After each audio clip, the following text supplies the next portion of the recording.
We're talking with Kiera Faber. She is the featured artist at the McCrosty Art Center for the month of April, and her exhibition here is titled Living Organics. I guess we can start off there with the title.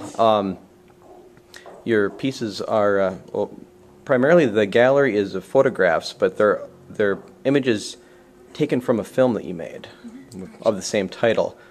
Tell us a little bit about where the title of Living Organics comes from, and then we'll move on to the film.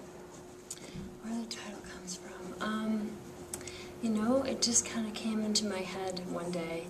I know that's not a very great answer, but it literally, I was gathering material in back east where I lived in Highland Park, and I was collecting all this kind of dead material, and I just had this strange kind of thought of it, even though it was dead material and organic, I just kind of had the sense of it once living.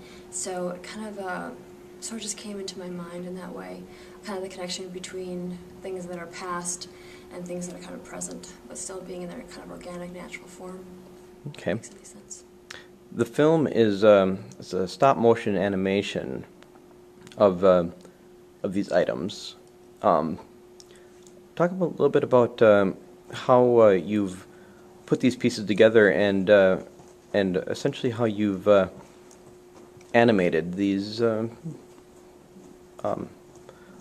the objects range from bees to look like tumbleweeds to dolls. To talk a little bit about the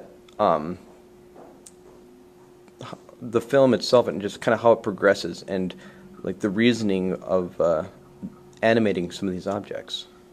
So obviously everything is dead, technically, right? So the reason behind animating them, well, I guess animating them obviously brings them to life. If I were just to take, you know, in the photographs, I think they feel very still, because they are very still, being that they're kind of time-locked, and I guess the animation and things, moving things, obviously makes them feel like they have something kind of like a presence, kind of a being of some sort, kind of being alive. And you know, each thing is so different in terms of how you make it move. In terms of, you know, the doll, bird girl, she actually has an internal armature, so she can move a very different way and have much more, you know, slower motions than, say, like the bees. You know, they had to like take a little stick and like lightly to move them little teeny millimeters at a time to get that time, the sense, you know, over time that would feel like a smooth motion, little teeny motions. You know, some things were easier to animate than others. You know, the kind of the weeds coming through the window, that was on like a little pulley system, so it's attached to a little thread, and I would pull down the little pulley so it would inch in the window a little bit by little bit. So each object kind of takes its own, I would say there's its own kind of physical properties. You have to take that into mind, and there's a lot of physics involved in terms of like, how are you going to make that object move, and like it could be a believable motion. I think that's kind of really crucial to animation. If it doesn't feel believable, I think then it's hard to suspend our disbelief and imagine it's actually happening. Okay. And it could exist. Throughout the film, it's mostly some of the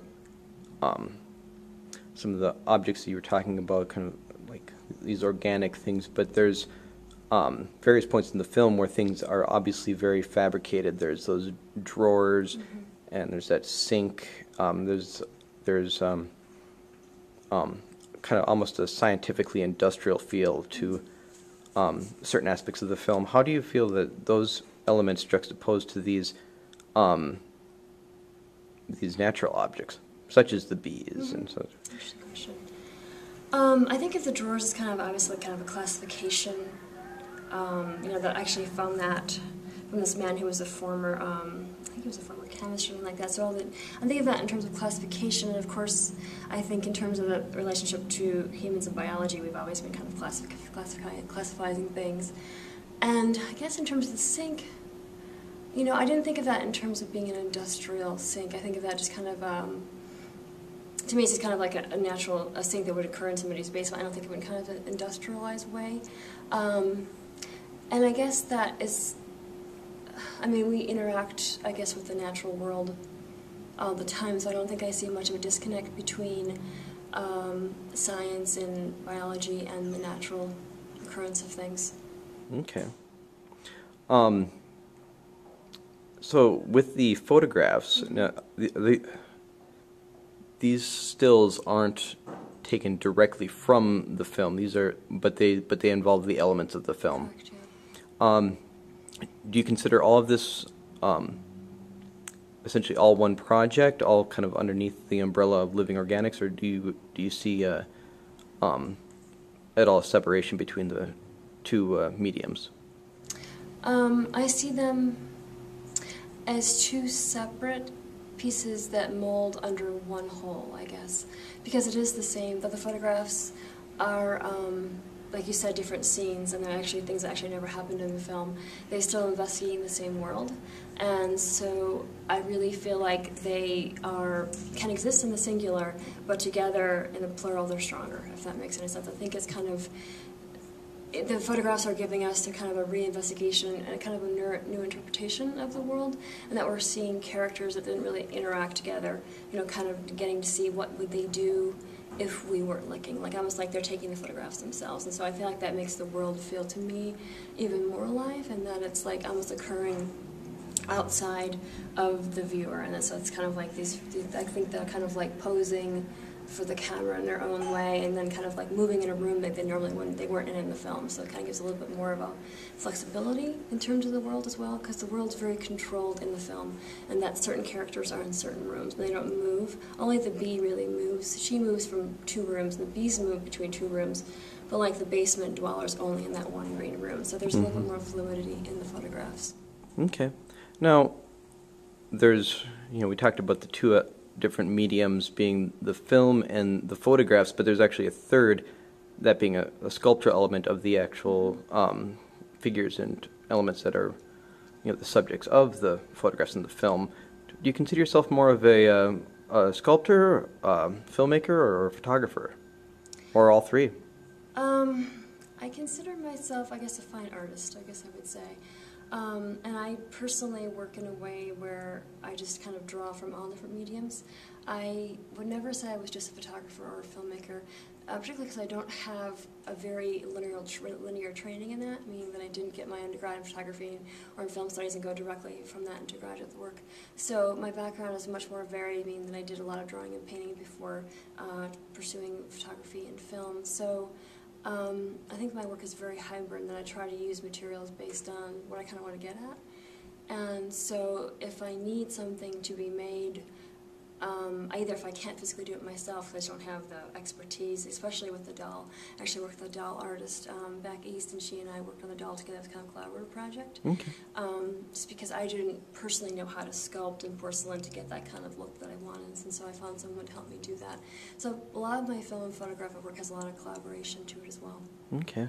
The doll itself, the bird girl, if you say, here, we'll just actually zoom in.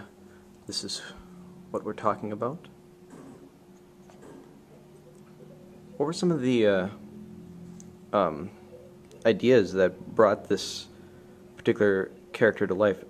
It's, I mean, she is the most, I guess, approachable of the elements in the film because of the human-like qualities, but yet she's a bird girl. Can you talk about that a little bit?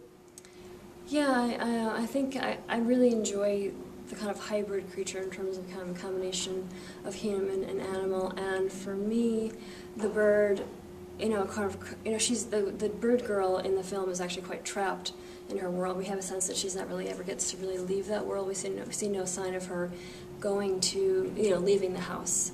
So the bird component of her is a little bit representing the idea of possible escape, right? Possibly being able to fly away when you can't. And so she's kind of has that element of her, yet she is in the human form, more human than bird, I would say, and so she's actually still kind of trapped between having legs and having, then she's got these weird hands that are made of wood, and they don't really move or do too much, and so she's kind of has some of the elements of being able to escape, but she can't. Okay. As far as this project is concerned, who are some of your major influences for this project? I'm very influenced by the animators, the Brothers Quay, who are two British actual biological brothers that live outside of London, and they're pretty much the masters of stop motion in my mind.